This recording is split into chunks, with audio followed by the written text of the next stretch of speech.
Here we are back at my beautiful creek dump, ready to find hundreds of dollars worth of sodas again. Alright, got one with the really crude embossing from 1915. Also with the crude CocaCola on the bottom. And it's in mint condition. Well, I dug up a modern one, semi-modern anyway, but it's actually quite rare. I have never seen one. I might even put it in my collection. Kind of rough though. Well, there's a few really old pieces coming out. That's about 1905. And then we got another drum Pepsi.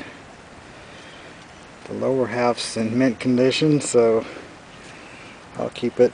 Roanoke Bottling Works. And there's a Goldsboro 1915 broken. Another type of the Kelford. That one's kind of weird. It's a Garrett and Company Virginia Dare, which is very common, but I've just never seen one quite like it. Holds only about 7 or 8 ounces. It's thinner than a soda bottle, and it looks quite a lot like a soda bottle from here. Got a few fractures in it, but since it's a variation I've never seen, or at least I've never found one, I'll bring it home. There's an SW and Company. That's out of Elizabeth City, I believe. Very early 1912 era. I just hit that one with the shovel. And that's what happened. But it's okay, it's broken off anyway. I'm going to saw it off and make a toothpick holder. There's a Washington, North Carolina 1915, and it's almost clear. Of course it's wrecked, but interesting embossment on the bottom. I found a Schlitz. It's got to be about 1918. It's machine made, but at least it's intact. I had to get out of the water. I heard something coming over this way, and then I looked and I saw something swimming over this way, but I couldn't see what it was. It's either a beaver or a snapping turtle or a water moccasin. Alright, there's a mint cola in the rare clear variety. It's from Scotland Neck, which I've seen only aqua ones of these so far. Of course, it's broken like all of them. There's a brown. Right, found a squeeze bottle and it's in perfect condition. And it says Murfreesboro, North Carolina. Is there even such a place? Isn't that supposed to be from Tennessee or some other state? I don't know of any Murfreesboro, North Carolina. There's another Kelford, blown in the mold, Chiro Cola. It's got a lip chip, but it's very crude. The side's kind of smashed in a bit if you feel. That one's kind of unexpected. It's about a 1902 ink bottle. There is a really rare clear with the Coca-Cola inscript on the bottom. I think that's the first one I've ever seen in clear like that.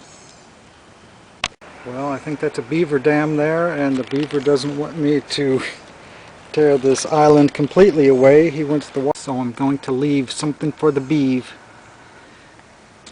Well, I'm back home and I unwrapped it, and there's a bruise right there. And there's another one as well that's even bigger. Somehow they're invisible when the bottle's wet, unless they developed afterwards.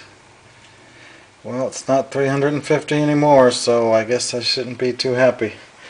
Well, I tried to preserve it. I wrapped it in wet newspaper immediately after I filmed it over there at the dump. But for some reason it got bruises and cracks in it. I don't know what's going on. It's the Carolina curse. Out in the west, this never happens to my bottles. See that big crack right there? It certainly looked mint when I found it, and the first minute that I unwrapped it when I got home, it looked perfect. But the more it sits here, the worse it gets.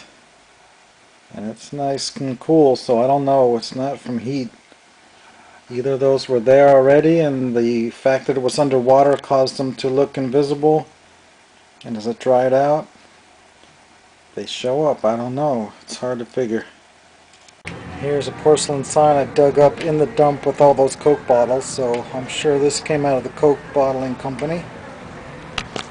That's the shape of the edges of it. Here it is, all washed up. That's about as good as it's gonna get. Well, I'm back at my favorite digging spot. Here's the only spot left to dig underwater, so I'm gonna dig this today. Well, I dug right here yesterday and I found about 35 bottles and mostly just 1940 stuff, but there was a few old ones mixed in, so I'm going to finish off this section for today.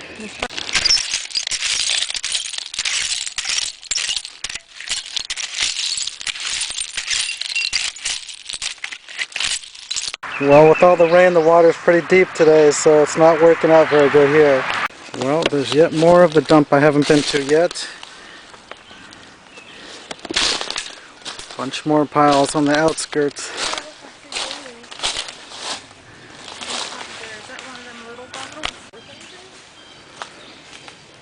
Yeah, this one is actually an unusual size. A what?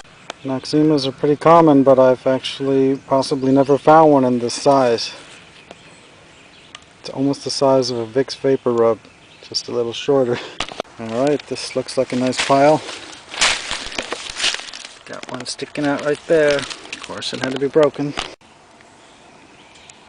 Alright, this pile's almost 100% broken like most, but I did find one whole one, and it is a Christmas Coke. Christmas Cokes generally are $7 on up to as much as $700. Of course, this one, being Kelford, is probably going to be around $14. And the majority of the ones that are in here are Christmas Cokes, which is very scarce in this particular dump.